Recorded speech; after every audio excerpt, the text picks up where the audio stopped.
6వ వచనంలో యేసు తన శిష్యులతో ఇట్లనెను, ధర్మశాస్త్ర బోధకుల కంటే పరిసయ్యుల కంటే మీరు నీతివంతమైన జీవితమును జీవించినదే తప్ప పరలోక రాజ్యమున ప్రవేశింపరని చెప్పుచున్నాను. నరహత్య చేయరాదు, నరహత్య కావించువాడు తీర్పులకు గురియగునని పూర్వులకు శాసింపబడిన మాట విని తన సోదరునిపై కోపపడువాడు తీర్పులకు గురియగును. తన సోదరుని అవమానపరచువాడు న్యాయసభ ముందుకు వచ్చును.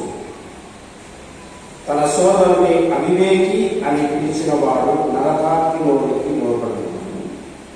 కనుక బలిపీఠ సన్నిధికి నీ కానుకలు తెచ్చినప్పుడు నీ సోదరునికి నీపై మనస్పర్ధ ఉన్నట్లయితే అని నీకు స్ఫురించినచో ఆ కానుకను పీఠము చెంతనే వదిలిపెట్టి పోయి మొదట నీ సోదరునితో సఖ్యపడి తిరిగి వచ్చి నీ కానుకను చెల్లింపుము. నీ ప్రతివాదితో నీవు త్రోవలో ఉండగానే అతనితో సత్వరము సమాధానపడము. లేనిచో నీ ప్రతివాది నిన్ను న్యాయవాదికి అప్పగించును, న్యాయాధిపతి నిన్ను పరిచారకునికి అప్పగించును.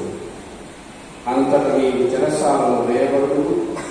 నీవు చెల్లింపవలసిన రుణములో కడపటి కాసు చెల్లించు వరకు నీవు చెరసాలలోనే ఉండును.